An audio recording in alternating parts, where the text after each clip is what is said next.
Thomas Maurice qui sera sur ce plateau avec nous dans la première invitée culture de ce matin. Allez, on accueille l'invité de la matin.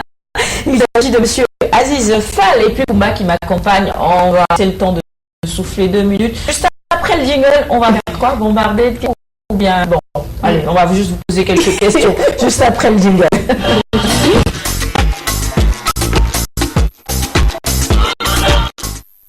Monsieur Fall, vous êtes le directeur de la promotion et de la coopération de l'ANER, c'est l'Agence nationale des énergies renouvelables. Merci. Il tient à son pour les énergies renouvelables. Pourquoi j'ai dit de l'Agence nationale pour les énergies renouvelables. Merci de nous honorer de votre présence ce matin. On démarre les questions. Merci Sarah. Bonjour Aziz. Vous êtes chargé de la promotion et de la coopération au niveau de l'ANER. Alors, les énergies renouvelables, il y a l'énergie solaire, l'énergie éolienne. C'est pourquoi vous avez mis en place cette agence? C'est une raison, mais il y a aussi d'autres raisons qui participent d'une lecture de la situation énergétique du pays, notamment de la République.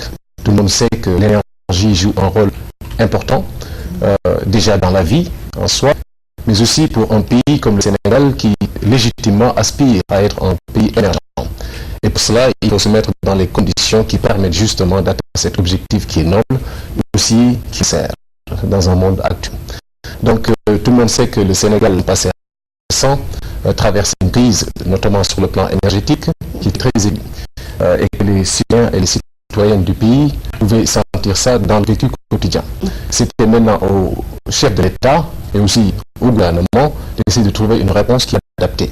Et dans cette perspective, on s'est rendu compte qu'il fallait tout d'abord regarder les ressources dont nous disposons. Et comme vous l'avez signalé déjà au départ, est l'un des pays les plus ensoleillés au monde. Ça se fait déjà. On a du vent, on a les vagues aussi. Mais pas que ça en plus.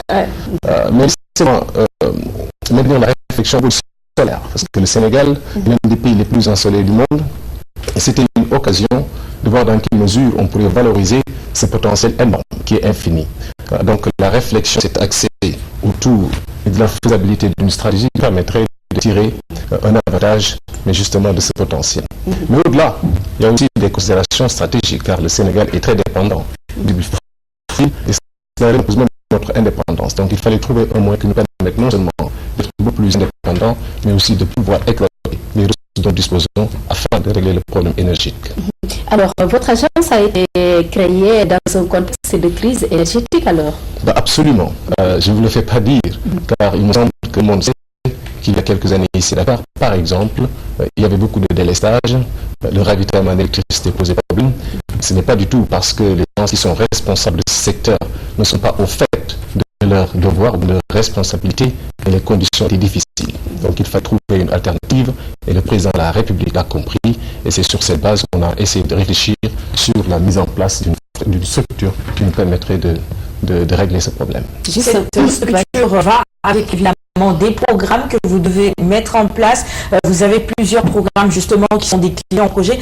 Est-ce que vous pouvez nous les présenter et nous dire un petit peu où est-ce que vous en êtes par rapport à leur exécution? Évidemment, il y a beaucoup de programmes et tous ces programmes participent dans la logique de recherche d'une solution durable. Je vais en citer juste quelques-uns, notamment le problème national d'éclairage public qui consiste en l'installation à terme de plusieurs lampadaires à travers le pays. Et ce projet ou bien ce programme est divisé en plusieurs phases. En ce moment d'ailleurs, nous avons finalisé la phase pilote qui consistait en l'installation de quelques 1525 lampadaires à travers notamment la banlieue. Il y a 11 chefs-lieux de banlieue qui ont été ciblés et il y a aussi 6 villes du pays qui ont été ciblées. Et je vous informe qu'il y a à peu près 1 ou 2 semaines, on a fait la réception des derniers lampadaires et justement ça a eu un impact très positif auprès de la population car ils se réjouissent de pouvoir disposer maintenant d'un éclairage. Ceci rend aussi un rôle. Il y a plusieurs dimensions dans ce rôle, mais les 2 dimensions qui me semblent les plus essentielles, c'est d'abord le fait de pouvoir soulager les collectivités locales, car c'est elles qui prennent en charge notamment la couverture financière. Exactement. Elles soulagent Et dans un deuxième temps, comme le président de la République l'a indiqué, ça permet aussi d'améliorer, cibler le sentiment de sécurité de nos populations. Ça, c'est parce que le soir, quand on est dans le noir, ça installe l'insécurité. C'est clair. Et ça aussi, ça a une incidence sur la qualité de vie. Vous savez qu'il y a aussi des répercussions dans la possibilité de pouvoir se déployer et d'exploiter au maximum son potentiel, car les Sénégalais en disposent. Donc, vous venez de faire le bilan de la phase pilote. Maintenant, la prochaine étape, ça va consister à quoi? La prochaine étape consistera en l'installation de 35 000 lampadaires à travers les 45 régions du pays. Plutôt, oui, les 14 régions du pays. Les 14, pas 45, allez-y. Les 14 régions du pays. Et ça va consister en l'installation de 35 000 lampadaires dans un premier temps. Et pour l'instant, nous sommes en train de travailler pour non seulement l'identification, mais aussi la possibilité de signer des accords avec des partenaires techniques et financiers. Et c'est pour une durée de combien de temps? Ça pourrait aller jusqu'à 10 ans, en tout cas dans la perspective. Dans la réalisation. Dans la réalisation, car ce sont des choses qui doivent se faire, mais de manière optimale. Il ne faut pas faire les choses à la 6-4-2. Il faut qu'on s'assure que les conditions techniques sont remplies et que lorsque les installations seront sur place, non seulement les Sénégalais seront contents, mais ils en jouiront aussi pour longtemps. Je rappelle juste que vous êtes le directeur de la promotion et de la Aziz Fall, vous êtes le directeur de la promotion et de la coopération de l'ANER. C'est l'Agence nationale pour les énergies renouvelables. Alors, Aziz, vous avez parlé de l'installation de la manière dans les différentes artères de Dakar et dans la banlieue. Il y a aussi la solarisation des écoles, des universités et des édifices publics au Sénégal. Là aussi, c'est un gros chantier. Hein? Mais absolument. Écoutez, parce que c'est un chantier nouveau. Vous savez aussi que le Sénégal dispose d'une université et d'institutions publiques et il est connu que ces institutions sont très avides en matière de... Vous voulez soulager tout le monde. C'est notre rôle. C'est notre rôle. En réalité, vous savez, si je prends l'exemple de l'Université de Dakar, c'est une grande institution avec pas mal d'individus qui sont directement impliqués dans son fonctionnement. Et je ne parle même pas des étudiants, il y en a beaucoup. Et la conséquence, il y a une consommation énergétique équivalente aux personnes qui travaillent dans cette structure. Et la facture est énorme. Et parfois aussi, la qualité du ravitaillement n'est pas optimale. Donc, il fallait trouver des solutions. Et nous sommes en train de réfléchir sur la possibilité, à travers un partenariat ciblé, de trouver une solution à travers des installations solaires. Et ceci nous amènera à disposer de moyens, notamment pour la Sénélec, qui pourra utiliser ses ressources ailleurs où encore il y a des besoins. Mais aussi les hôpitaux, par exemple l'hôpital Fan, et en ce moment nous sommes en train de travailler sur une étude de faisabilité en partenariat notamment avec des Danois pour voir dans quelle mesure une solution pourrait venir de ce côté-là. Mais ceci va s'élargir à toutes les universités du pays à terme. En tout cas, l'objectif c'est ça. Excuse-moi, je veux juste rebondir. Il parle de ressources, il parle de coopération, il parle de partenariat. Est-ce que justement cette agence a les moyens de ses ambitions et comment est-ce que vous envisagez de chercher les moyens? Parce que c'est des projets sur 10 ans, c'est des projets à long terme, c'est des projets coûteux. Est-ce que cette agence a véritablement les moyens de ses ambitions? Oui. Et d'abord, les moyens, on les recherche. Ils ne viennent pas ex nihilo. Vous savez, le Sénégal n'est pas un pays immensément riche. Nous sommes un pays immensément riche, mais le Sénégal en même temps est un pays immensément riche. Il est riche à travers ses ressources humaines. Et n'en doutez pas plutôt, si on a les ressources humaines et une stratégie mise en place, des objectifs définis, je pense que ce qui reste, c'est justement comment arriver à ces objectifs. Et nous avons parlé tout à l'heure de notre ambition de développer un partenariat extrêmement ciblé. Et à travers ce partenariat, je crois qu'il est possible de travailler bien, et j'ai l'impression que c'est le cas. Le travail en leadership manifeste vraiment de la qualité. Je crois que nous y arrivons. Mais aussi, si vous me permettez, nous ne pouvons pas y arriver tout seul. Parce que ça, ce n'est pas une mission de l'ANER à travers le ministère de l'Énergie et du Développement des énergies renouvelables. C'est une mission qui doit être portée par tous les Sénégalais. C'est justement pour cette raison-là que nous devons encore travailler dans le domaine de la communication. Alors, Aziz, vous êtes le directeur de la coopération, donc vous êtes bien placé pour nous parler de partenariats. Pour le moment, où est-ce que vous en êtes? Est-ce qu'il y a des partenaires déjà ciblés? Oui, il y a des partenaires déjà ciblés, il y a des partenariats qui sont déjà sur place. Déjà, pour elle, au mois de juin dernier, nous avons signé un accord de convention avec l'ANER, qui est l'Agence pour le développement des énergies renouvelables et de l'efficacité énergétique du Maroc. À travers ce partenariat, ce que nous voulons exactement, c'est travailler dans le cadre de ce qu'on appelle la labellisation. Car il y a beaucoup de Sénégalais qui se posent des questions sur les énergies renouvelables, sur les installations solaires. Ils peuvent être intéressés et puis même par l'urgence trouver des solutions qui sont un peu des solutions raccourcies.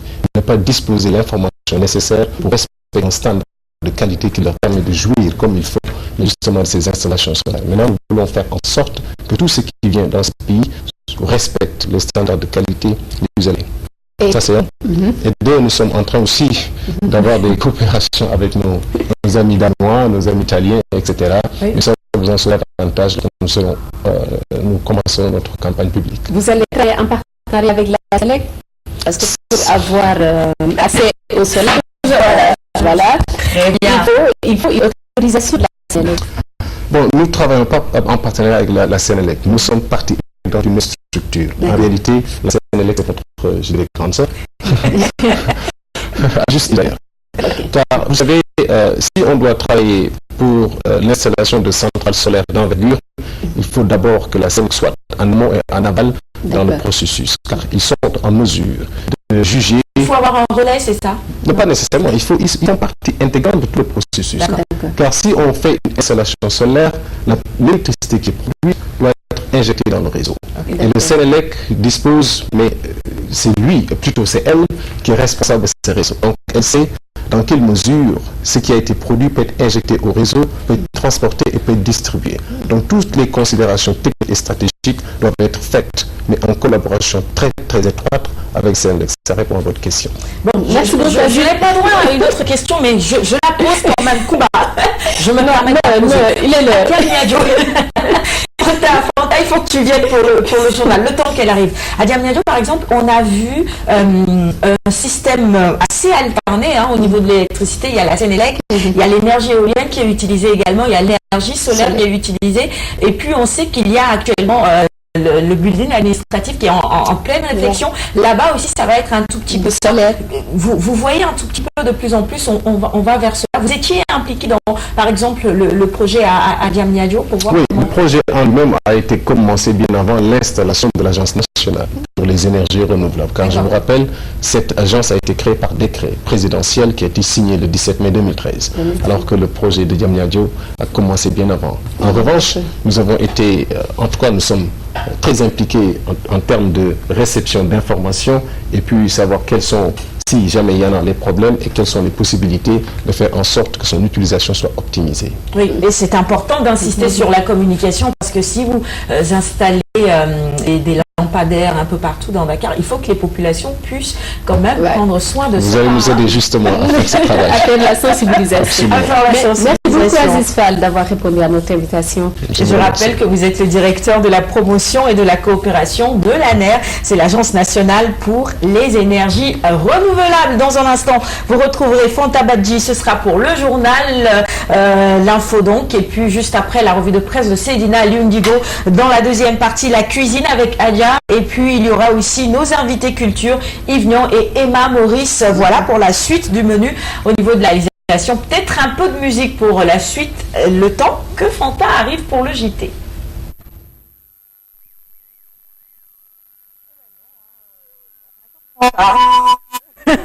Elle arrive, vous en faites pas. Bah, comme vous êtes là, Monsieur Fall, on peut peut-être en profiter pour vous donner peut-être la sonorisation arrivera un jour dans les foyers. Oui, le directeur général de l'ANER, qui est un homme très visionnaire d'ailleurs, insiste sur un projet qui lui tient à cœur. Ce projet est intitulé Un toit, un panneau. Parce qu'il est convaincu que si les Sénégalais... Et que faire avec le vote de la SENELEC? Il faut son autorisation. Non, justement. C'est ça. Il y a une incompréhension qu'il faudra maintenant éclaircir. Parce que la SENELEC dispose de ce qu'on appelle le monopole de la distribution et du transport, mais plus maintenant le monopole de la production. Ce qui veut dire que tout Sénégalais, et j'insiste là-dessus, soyez mon relais, si c'est nécessaire, tout Sénégalais a le droit d'installer un kit solaire ou bien même un parc éolien pour autant que c'est pour la consommation propre. Et actuellement, l'Agence nationale pour les énergies renouvelables, en collaboration étroite et sous la surveillance de la tutelle, est en train de travailler pour trouver des moyens de faciliter l'accès peut-être au financement pour les Sénégalais qui voudraient bien l'installer, car c'est la